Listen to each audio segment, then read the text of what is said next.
주님께서 여러분과 함께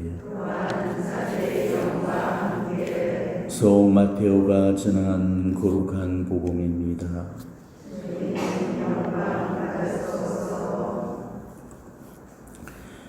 그때 어떤 사람이 예수님께 다가와 스승님, 제가 영원한 생명을 얻으려면 무슨 선한 일을 해야 합니까? 하고 물었다.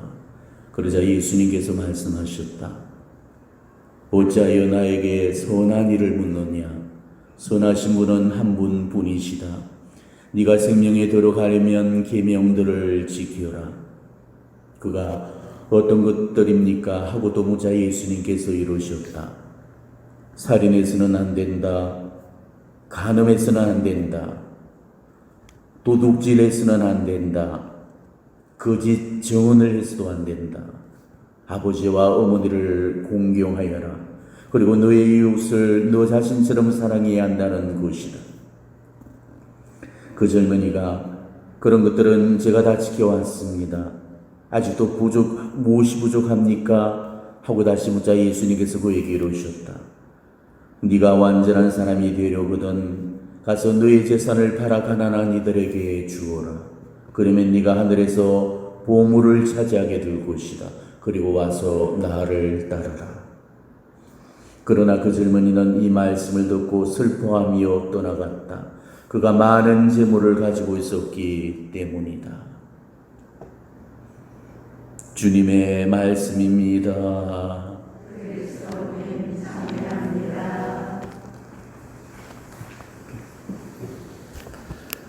오늘은 우리가 익히 잘 아는 부자 청년 이야기입니다. 오늘 한 청년이 예수님을 찾아오게 됩니다. 구원을 받기 위해서 자신이 어떻게 해야 될지를 예수님께 여쭈었죠. 말 그대로 부자 청년이었습니다.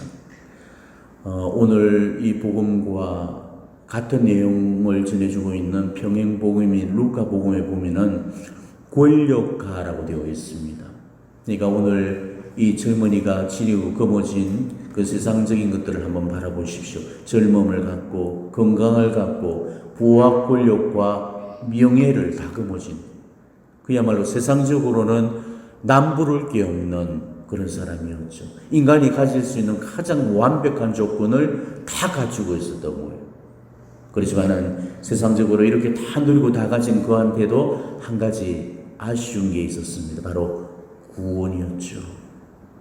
이 승에서는 이미 완벽한 삶을 살았기 때문에 이 승의 삶은 이미 보장이 되었고, 이제 저 승에 가서 이 구원의 문제만 해결이 된다면은 그야말로 금상첨화가 되는 거죠. 그러니까 내세를 위한 안전장치를 미리서 해두려고 그래서 예수님을 찾아왔던 겁니다.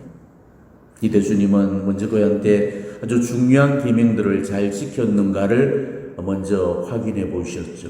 그런데 놀랍게도 완벽하리만큼 철저하게 그 계명을 준수하며 살아왔던 겁니다. 자, 오늘 예수님께서 검증해 보셨던 그 계명들을 한번 보십시오. 살인, 간음, 도둑질, 거짓 증언, 부모 공경, 이웃 사랑. 자, 여기에 제시된 어느 항목에도 걸리는 죄가 없었다는 거. 이거는 정말 대단하다고 밖에는 할 말이 없는 겁니다. 그나마 잘 산다는 그런 우리들도 아마 이 제목들에서 자유로울 수 없고 비껴가지를 못할 겁니다. 아무리 잘 살았다는 그런 사람들도 한두 가지 제목에는 걸려들 수밖에 없는 거죠. 살면서 간음 한번 안 해보고, 살인 낙태 한번 안 해보고, 남의 물건에 손 한번 안 대보고, 거짓말 한번 안 해본 사람이 어디가 있겠습니까? 부모님 공경하고 이웃들을 제 몸처럼 사랑해온 그런 사람들이 과연 우리 중에 몇이나 되겠어요? 그러니 사실 이렇게 사는 것만 또 정말 불가능에 가까울 정도로 완벽한 그런 삶이었죠. 도덕적으로, 윤리적으로 정말 흠잡을 데 없이 반듯하게 살고 있었던 겁니다. 자, 이 정도라면은 아마 구원받기에 거의 완벽한 수준이었을 거예요. 본인도 예수님께 바로 그 사실을 고지하면서 자기 만족감에 도취되어서 의기양양 자신만만하게 그 대답을 내어놨을 겁니다. 자, 이렇게만 살아줘도 얼마나 대단하겠습니까? 평행복음인 마르코 복음에는 예수님께서 이 부자 청년의 말을 들으신 다음에 흡족해 하시고 좋아해 하셨다는 것을 알 수 있는 그 대목이 나오고 있습니다. 이렇게 표현되고 있어요. 예수님께서 그를 사랑스럽게 바라보시며 이러셨다. 그러면서 너에게 부족한 것이 하나가 있다. 이렇게 말씀을 하셨죠. 예수님께서 얼마나 이런 모습들을 지금 사랑으로 바라보고 계시다는 것을 알 수 있죠. 그렇지만 예수님은 네가 완전한 사람이 되려거든 이라는 그 단서를 붙이면서 한 가지의 것들을 더 요구하십니다. 또 같은 기사를 전해주는 평행복음인 마르코 복음에는 너에게 부족한 것이 하나가 있다라고 이렇게 말씀하셨죠. 네가 완전한 사람이 되려거든 혹은 너에게 부족한 것이 하나가 있다. 그러니까 부족한 것 그 하나가 완전한 사람이 못되게 만든다는 거죠. 한 가지 부족한 것, 우리는 흔히들 그것을 2% 부족한 거라고 이야기하죠. 그러니까 98%만 있어도 거의 다 있는 겁니다. 그래서 우리가 금 99%를 순금으로 이렇게 보듯이 금 98%도 순금에 해당되잖아요. 왜냐하면 2%는 있으나마나 그런 수치이기 때문에 그런 겁니다. 하지만 구원의 문제에 있었을만큼은 이 2%의 수치는 엄청난 차이를 빚어오게 된다는 거죠. 2%가 수치상으로는 아무것도 아닌 듯 보이지만은 구원에 있었을만큼은 절대적인 그런 수치라는 거죠. 2%가 없다는 것은 곧 98%가 없다는 뜻입니다. 왜? 구원받을 수 있는 그 자격은 100%를 요구하고 있기 때문에 천국은 우리에게 100%의 삶을 요구하고 있습니다. 그래서 예수님도 하늘에 네 아버지께서 완전하신 것처럼 너희도 완전한 사람이 되어라 이렇게 말씀하셨던 거죠. 완전을 요구합니다. 오늘 예수님께서 지적하셨던 그 2%가 뭐였습니까? 그에게서 2%는 바로 나눔과 사슴이었습니다. 네가 완전한 사람이 되려거든 가서 너의 재산을 팔아 가난한 이들에게 주어라. 그러고 나서 나를 따라라 라고 하셨죠. 그러니까 아직은 완전하지 않다는 겁니다. 윤리도덕적으로야 반듯하게 살고 있었지만은 그걸로는 부족하다는 거죠. 우리는 오늘 이 복음의 사실에서 천국은 우리에게 두 가지의 선업을 요구한다는 것을 알 수가 있습니다. 첫 번째 한 가지는 흠도 티도 죄도 없는 무죄의 상태, 또 한 가지는 지상에서 쌓아놓는 충만한 성공, 즉 선행과 공덕. 이 두 가지 것이 합쳐져야만이 천국이 그 영혼에게 문을 열어주게 된다는 사실이에요. 오늘 이 말씀을 듣고 그렇게 의기양양했던 그 부자 청년이 기가 죽어서 울상이 된 채 떠나갔습니다. 왜 울상이 되었습니까? 자기 재산을 남에게 나눠주기 싫으니까. 그러니까 오늘 그 부자 청년은 정말로 지켜야 될 중요한 그 한 가지를 놓친 셈이죠. 예수님 요구가 다소 무리가 따를 수 있을 것 같이 여겨질 수도 있을 겁니다. 지금 우리는 가정을 지니고 있고 또 사회생활도 해야 되고 자식들 결혼 자금이며 뭐 부부 노후 자금도 마련해야 되고 또 아프면 병원도 가야 되고 그러려면 돈이 필요한데 가난한 사람들한테 그걸 다 나눠주고 나면은 나는 어떻게 하냐 이렇게 생각할지도 모릅니다. 오늘 이 부자 청년도 그런 계산 때문에 머릿속이 아마 복잡했을 겁니다.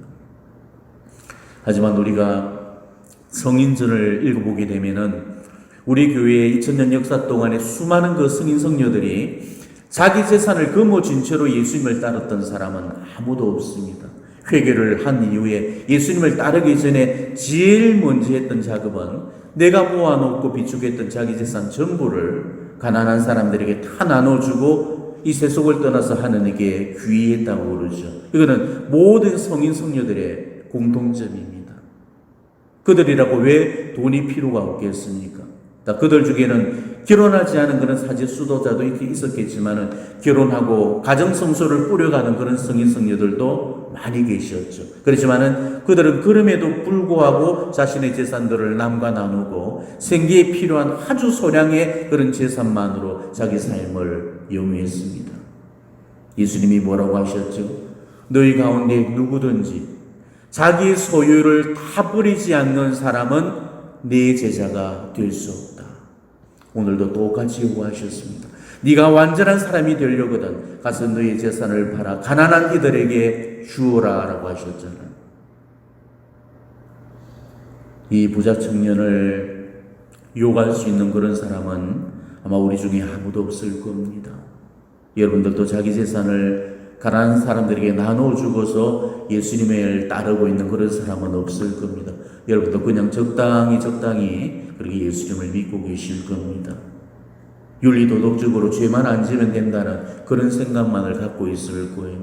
우리는 절대로 소극적인 행위만 갖고는 천국에 가지 못한다는 것을 다시 한번 바로 부자 청년의 이 이야기를 통해서 깨달을 수 있을 겁니다. 아까 말씀드렸던 그 두 가지 조건을 충족했을 때 그때 비로소 천국이 우리에게 문을 열어주게 됩니다. 그렇게 되면 우리는 무엇을 하지 말라는 소극적인 계명 준수의 차원에서 벗어나서 무엇을 하라는 보다도 적극적인 계명 준수로까지 나아가야 된다는 거죠. 우리에게 비축되고 있는 이런 불필요한 잉여 재산들 그것들을 한가득으로서 나누어 가질 수 있도록 그렇게 노력하셔야 됩니다. 우리가 앞으로 미국에 죽어서 어떤 심판을 받게 될지 우리 지금은 모릅니다. 하지만 유일한 심판의 조건을 예수님이 우리에게 제시해 주셨죠. 예수님께서는 마태복음 25장에서 이렇게 말씀하셨습니다. 여기 있는 보잘것없는 형제 하나에게 해준 것이 곧 내게 줄 것이다. 오늘 부자 청년에게 요구하신 너희 재산을 팔아 가난한 이들에게 주어라는 이 요구와 이 심판 기준이 정확하게 일치한다는 그 사실에 우리는 주목하셔야 됩니다. 7죄의 종이라고 들어보셨죠? 7가지의 죄.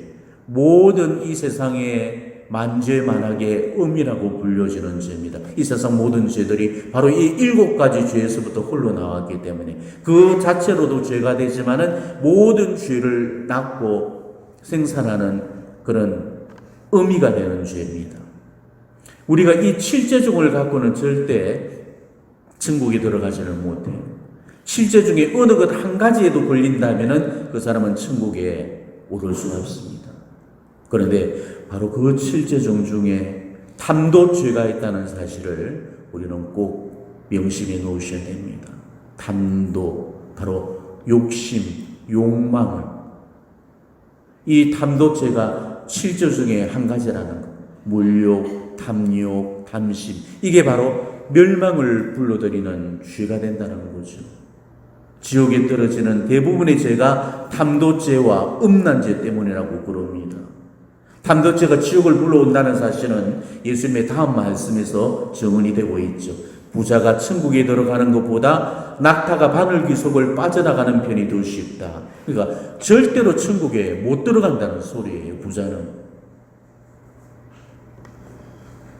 살아 없어지고 말 부유로움으로 인해서 진짜 부유로움을 포기하는 이 일이야말로 아마 이 세상의 가장 어리석음 중에 한 가지일 겁니다. 아프리카의 한 부족은 원숭이를 참 희한한 방법으로 잡는다고 그럽니다. 바구니를 만들어서 그 속에다 바나나 뭉치를 넣어놓고 원숭이 손이 겨우 들어갈 정도의 그런 구멍을 뚫어가지고 나무 위에 딱 걸어놓으면 원숭이가 와서 그 구멍 속으로 손을 들고 넣고 그 나무 바나나를 옮겨지죠. 그렇지만 아무리 빼려고 해도 빠지지를 않는 겁니다. 놓으면은 빠지지만은 이걸 움켜쥐고 있기 때문에 빠지지 못하는 거죠. 원숭이는 이 바나나를 손에서 놓치고 싶지 않아서 혹 쥐고서 계속 그것을 빼내려고 발버둥을 치다가 결국 사람들 손에 붙들리게 된다고 그럽니다. 손만 놓으면 빠져나갈 수 있지만 손을 움켜쥐어서 들고 빠져나가지 못했다는 것.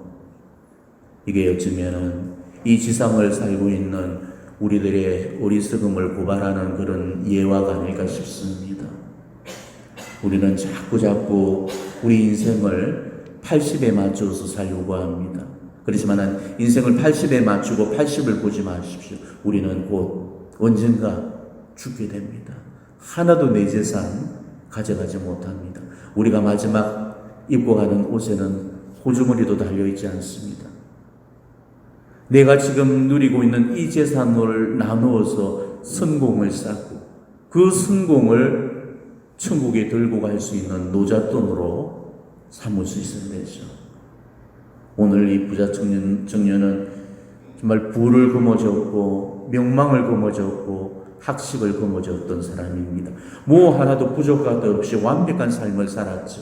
하지만은 배움은 뭐합니까? 똑똑하면 뭐합니까? 가지면 뭐합니까? 가장 똑똑한 사람이 바로 이 부자 청년이었죠. 사라질 그 재물 근심으로 말미암아서 그 소중한 구원을 포기해버리고 울상이 된 채로 예수님을 떠나고 말았죠. 오늘 예수님도 떠나가는 그를 붙잡지를 않으셨습니다. 왜냐하면 탐욕은 하느님도 바꿀 수 없다는 것을 아셨기 때문이죠. 자신의 의지로 그 탐욕을 내려놓지 않는다면 하나님도 어쩌실 수 없다는 것입니다. 오늘 이 복음 속의 이야기는 성경을 통틀어서 가장 가슴 아픈 그런 슬픈 사연입니다. 왜? 이렇게 구원에 가까웠던 사람이 그 재물 욕심 한 가지 때문에 구원에서 멀어지고 말았다는 거, 이 얼마나 가슴 아픈 비극이 되겠습니까? 이거는 결코 남의 이야기를 해주는 게 아닙니다. 우리 삶을 고발하고 있는 그리고 우리 이야기예요. 아니, 난 부자가 아닌데. 아닙니다. 예수님보다도 부자면은 우리는 분명히 부자입니다. 과연 예수님보다도 가난한 사람들이 우리 중에 있을까요? 부자 할 때 그 부자를 보면은 집 가짜변에 한 일자, 그 다음에 입구자, 밑에 밭전자로 이루어졌죠. 그래, 집에 식솔들 입 하나가 밭대기 하나를 삼킨다는 뜻이에요. 밭대기 하나면은 한 집안의 식솔들이 전부 다 먹고 살 수 있도록 배부르게 살게 됩니다. 하지만은 밭대기 하나씩을 입 하나씩이 차지를 하고 있으니까 잉여재산을 갖고 사는 사람들, 바로 그런 사람들이 부자라는 것입니다. 필요 이상의 것들을 소유하게 되면은 그 사람은 다 부자입니다. 많은 것들을 가졌다고 나눌 수가 있고 가진 게 적다고 나눌 수 없다는 그 논리는 결코 신앙 속에서는 통하지 않은 논리라는 것을 예수님께서는 당신의 삶을 통해서 우리에게 이미 일러주셨습니다. 나눌 수 없을 만큼 가난한 사람은 우리 중에 아무도 없어요. 나누려고 하지 않아서 나눌 게 없는 거지, 나누려고 한다면 우리는 뭐든 다 나눌 수가 있습니다. 우리는 뭐든 소유하려고 하지 말고 공유하려고 해야 됩니다. 어려운 사람들이 우리 앞에서 손을 내밀 때 절대 그들의 내민 손을 뿌리치거나 거절하지 마십시오. 그들의 내민 손을 부끄럽게 만들지 마십시오. 이제 모으는 일을 그만하십시오. 지금까지 살면서 일용할 양식 이상으로 비축하고 모아왔다면 이제는 모아놓고 가진 것들을 조금씩 풀기를 바랍니다.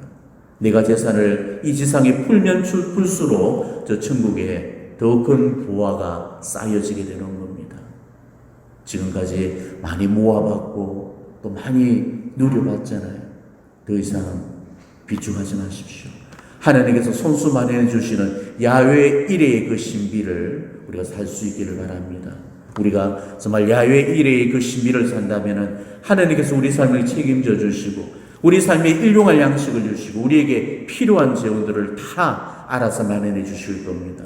뭐 하나 부족한 것 없이, 뭐 하나 아쉬운 것 없이 하나님께서 손수 마련해 주실 겁니다. 우리가 정말 이렇게만 산다면 우리는 진짜로 신앙 안에서 풍요로움을 발견하게 될 겁니다. 예수님께서는 그 부자 청년이 떠나가고 없는 그 자리에서 지도자들에게 이렇게 말씀하셨다고 마르코 복음은 전해주고 있습니다. 예수님께서는 그들에게 거듭 말씀하셨다. 얘들아, 하느님 나라에 들어가기는 참으로 어렵다. 부자가 하느님 나라에 들어가는 것보다 낙타가 바늘귀로 빠져나가는 것이 더 쉽다. 거듭 말씀하셨다는 거예요.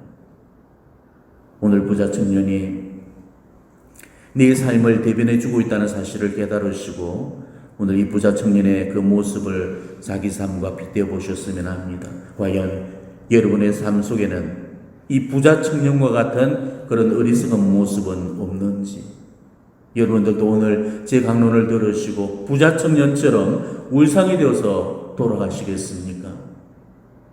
자기 재산을 다 풀고 갈 수 있기를 제발 바랍니다. 제발 이 진리를 이 지상에서 깨닫고 가시기를 바랍니다. 이 연옥에서 지옥에서 때늦은 후회를 하지 마시기를 간곡히 말씀드립니다.